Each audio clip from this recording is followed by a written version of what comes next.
పరిచయం చేయడం వరకే అందరికీ భాగంగా మా రాష్ట్ర కన్వీనర్ గారు అన్నటువంటి సీరా రమేష్ గారు మన గుంటూరు జిల్లాకు వచ్చి ఉన్నారు. ఈ సందర్భంగా ఈ ప్రెస్ మీట్ ఏర్పాటు చేయడం జరిగింది. వీరు ఎంటెక్ చేసి విదేశాలు అమెరికాలో 15 సంవత్సరాలకు పైగా సాఫ్ట్వేర్ ఇంజనీర్ గా ఉద్యోగం చేసి ఉన్నారు. 2014లో ఆమ్ ఆద్మీ పార్టీ తరఫున విజయనగరం నియోజకవర్గం నుంచి పోటీ చేసి ఉన్నారు. అప్పటి నుంచి ఇప్పటి వరకు ఆమ్ ఆద్మీ పార్టీలో ఉంటూ కార్యక్రమం పార్టీని బలోపేతం చేయడంలో చురుగ్గా పాల్గొంటున్నారు. ఈ ప్రెస్ మీట్ యొక్క ముఖ్య ఉద్దేశం ఈ పర్యటనకు వచ్చిన సందర్భంలో ఆమ్ ఆద్మీ పార్టీని ఏ విధంగా ప్రజలకు తీసుకెళ్తారో వారు వివరిస్తారు. సీరా రమేష్ కుమార్ గారు. నమస్కారం అండి. పత్రికా మిత్రులందరికీ నమస్కారం. సేవా కుమార్ గారు ఆల్రెడీ నా గురించి సంక్షిప్తంగా ఇంట్రడక్షన్ కూడా ఇచ్చినందుకు ధన్యవాదాలు. ఆమ్ ఆద్మీ పార్టీ గురించి మీకు ప్రత్యేకంగా తెలపాల్సిన అవసరం లేదు. ఆమ్ ఆద్మీ పార్టీ దేశవ్యాప్తంగా కూడా ఆల్టర్నేట్ పాలిటిక్స్ని ప్రమోట్ చేస్తూ దేశంలో ఒక నాణ్యమైన విద్య, మంచి వైద్యం అందిస్తూ ఎన్నో ప్రజావసరాలైన 24 గంటలు విద్యుత్తు, మంచినీరు, శానిటరీ ఇలాంటి అత్యవసరమైన వాటికి ప్రాధాన్యం ఇస్తూ దేశమంతా కూడా అభివృద్ధి జరుగుతున్న పార్టీ ఆమ్ ఆద్మీ పార్టీ. మరి ఇలాంటి పార్టీని ఆంధ్రప్రదేశ్లో మనం ఎందుకు తెచ్చుకోకూడదు? మనం ఎందుకు అలాంటి నాణ్యమైన విద్యని తెచ్చుకోకూడదు? మనకెందుకు అందుబాటులో నాణ్యమైన వైద్యం ఉండకూడదు అన్న ఉద్దేశంతో ఆమ్ ఆద్మీ పార్టీని ఆంధ్రప్రదేశ్లో ఎస్టాబ్లిష్ చేసే పనిలోని మన రాష్ట్ర కమిటీ అలాగే అన్ని జిల్లాల్లో ఉన్న కమిటీలు పనిచేస్తున్నాయి. అందులో భాగంగా ఇప్పటికే మనకి స్థానిక సంస్థల ఎన్నికలని ప్రకటించడం జరిగింది.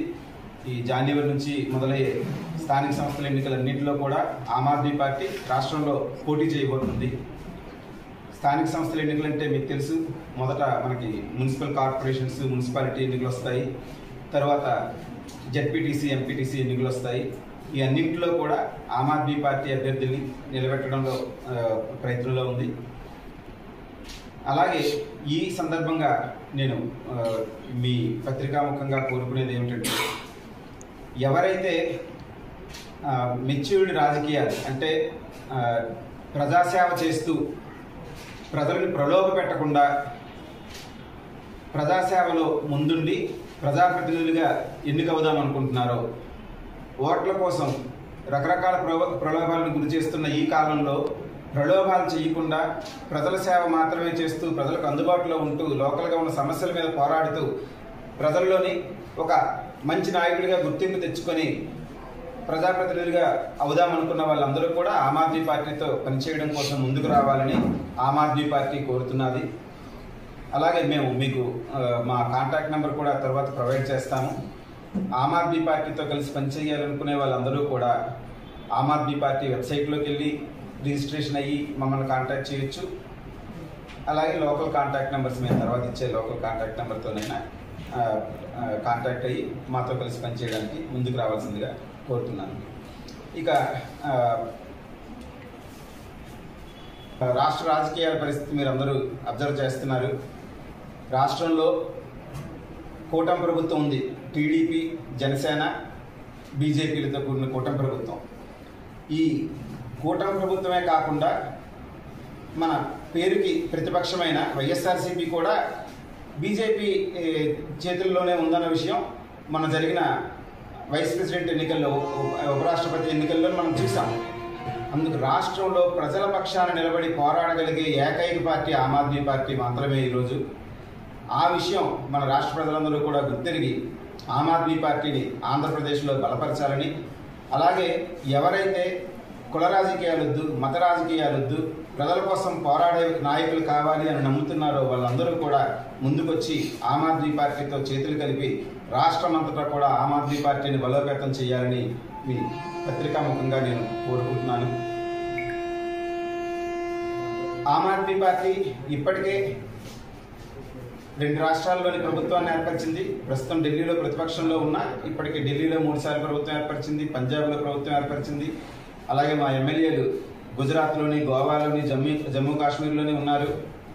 ఆమ్ ఆద్మీ పార్టీ ఒక నాయకుడు ఉంటే మిగతా పార్టీల 1000 నాయకులతో సమానం అని చూపిస్తూ మొన్నటికి మొన్న జమ్మూ కాశ్మీర్లో ఉన్న ఏకైక ఎమ్మెల్యే అతని నియోజకవర్గానికి కావాల్సిన ఒక మంచి మెడికల్ సర్వీసెస్ అంటే మల్టీ స్పెషాలిటీ హాస్పిటల్ కావాలని, అలాగే తనకు మంచి రోడ్లు కావాలని ఒక ఎమ్మెల్యే అయ్యుండి కూడా ప్రభుత్వానికి వ్యతిరేకంగా పోరాడాల్సిన పరిస్థితి అక్కడ వచ్చింది. అతను పోరాడుతున్నారు కూడా. అతని పోరాటాన్ని తట్టుకోలేని ఈ లోకల్ ప్రభుత్వం అతన్ని అరెస్ట్ కూడా చేసింది. మీరు అబ్జర్వ్ చేసే ఉంటారు. ఒక తప్పుడు కేసును బనాయించి అరెస్ట్ చేయడం జరిగింది. మరి అలా ప్రజల కోసం పోరాడే నాయకులు రావాలంటే అది ఆమ్ ఆద్మీ పార్టీ ద్వారా మాత్రమే జరుగుతుందని, అలాంటి పార్టీని రాష్ట్ర వ్యాప్తంగా కూడా ప్రజలు ఆదరించి మేము రాష్ట్రం అంతా కూడా పర్యటనకు సిద్ధమవుతున్నాము. అందులో ప్రజలు మాతో చేయి కలిపి ఆమ్ ఆద్మీ పార్టీని ఆంధ్రప్రదేశ్లో బలోపేతం చేయాలని మీ అందరి ద్వారా నేను కోరుకుంటున్నాను. నమస్కారం.